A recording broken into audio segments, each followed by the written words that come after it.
if you look at certain stars, you can tap into certain extraterrestrial races.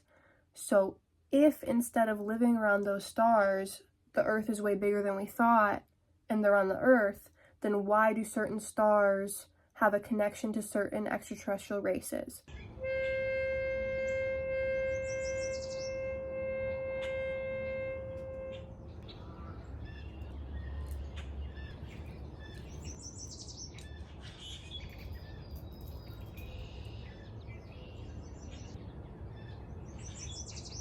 You guys, I've been debating making this video for a bit. I've been debating admitting this curiosity, this theory to myself for a bit, okay? So if you resonate with this, cool. If you don't, cool. I'm not even sure how exactly I feel about it. Like, I know exactly how I feel about it, and that knowing, that feeling is still uncertainty, but it doesn't really matter. Okay, so let me get to the point. I don't know what the shape of the Earth is, okay? And I've expressed this before in my shape of the Earth video. Is it a globe, quote unquote, flat, more so like a disc? Is it like a mothership? I don't know, okay? Obviously, when I was a kid, I grew up thinking it was a globe because that's what they tell you in school. And now there's this, I don't want to call it flat because flat earthers don't think the Earth is actually flat, but you know what I mean. There's this flat Earth theory. Does some of it make sense? Does some of it not make sense? Yeah, same with the globe, okay? And debate that in the comments if you will, but I don't have an opinion. When I had an astral experience and I saw the Earth, did it look like a globe? Yes, it did, actually. But that was probably just my human brain's assumption, you know what I mean? So that's probably why I saw that. But anyways, I'm open to the possibility that, I mean, for when I don't know what the Earth looks like, I'm open to the possibility that it might not be a globe. Okay, let me start there. I'm not saying I'm a flat earther. I don't know.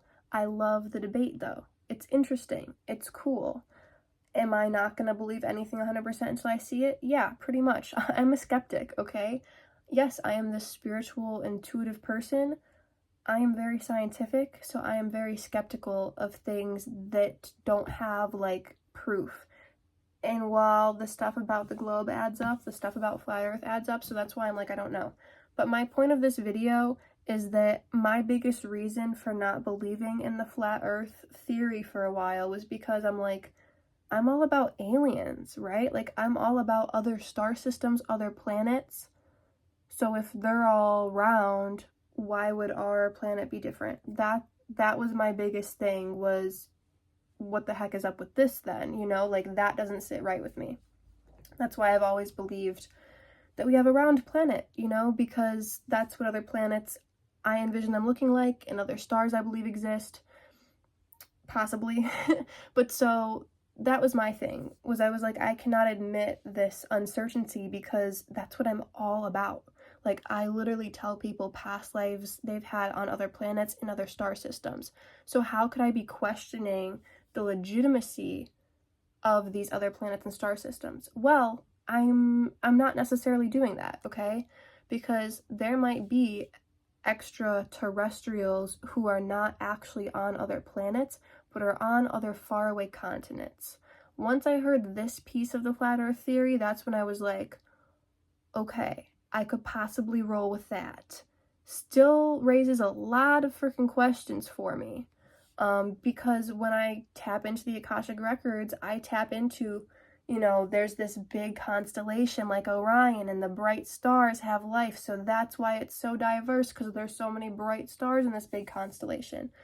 That still makes way more sense to me than what would the interpretation of that be, you know? Like, there's this big continent with access to these things that make life easy and more diverse in those areas. Like, that's where I'm like, I don't know. So guys, just for the record, I'm still leaning towards like the round Earth theory, because I'm still leaning towards life, extraterrestrial life on other planets instead of other faraway continents.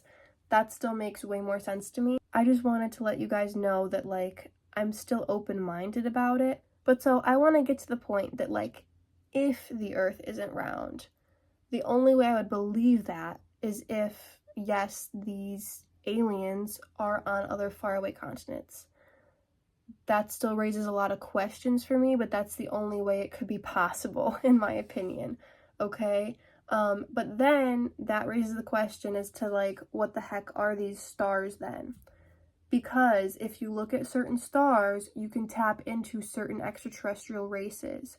So if instead of living around those stars, the Earth is way bigger than we thought, and they're on the Earth, then why do certain stars have a connection to certain extraterrestrial races?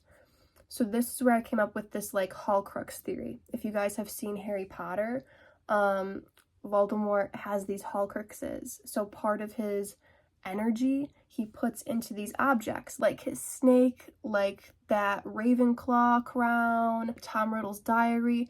Those are all Horcruxes of Voldemort. So it has part of his energy infused in them, basically. So, like I said, if Earth is bigger than we thought and the ET races are on Earth, then the stars have to be Horcruxes for them. They have to be programmed to hold that energy. If there is this firmament and the stars are, like, projected out there, then they are programmed. Certain stars in the Pleiades are programmed to the Pleiades. Sirius is programmed to the Sirians. Like, all of the stars have programmings then. So that would be super complicated, complex. That would take a lot of effort and work to do. Is it possible? Sure. But, like, that's my theory. That's the only way it would be plausible, is because when we look up at stars, we can feel stuff. You know, even if we don't know where certain stars are, like I didn't when I was like 17, and I looked up and I felt really connected to Arcturus and these other stars. And I meditated on it, and I got the feeling of Arcturus is our big, bright, shining star, and we love it so much, and, like, everybody is so united here. So I got the feeling of these certain planets. Everybody who connects with Sirius, it's happy, and it's blue, and it's watery. You know, the stars have to have been, if they're not, you know, legitimate and real, they have to have been programmed. But still, I'm leaning towards this round Earth theory and that the stars and planets are real still. But like I said, I'm open to it being this stars are Horcruxes and Earth is bigger than we thought theory. I'm open to it. But I just wanted to explain that to you guys, that, you know, if the Earth doesn't look like how we think it does, that's the explanation, you know, is this Horcrux theory. So I know it's really far out there. I know it's really weird.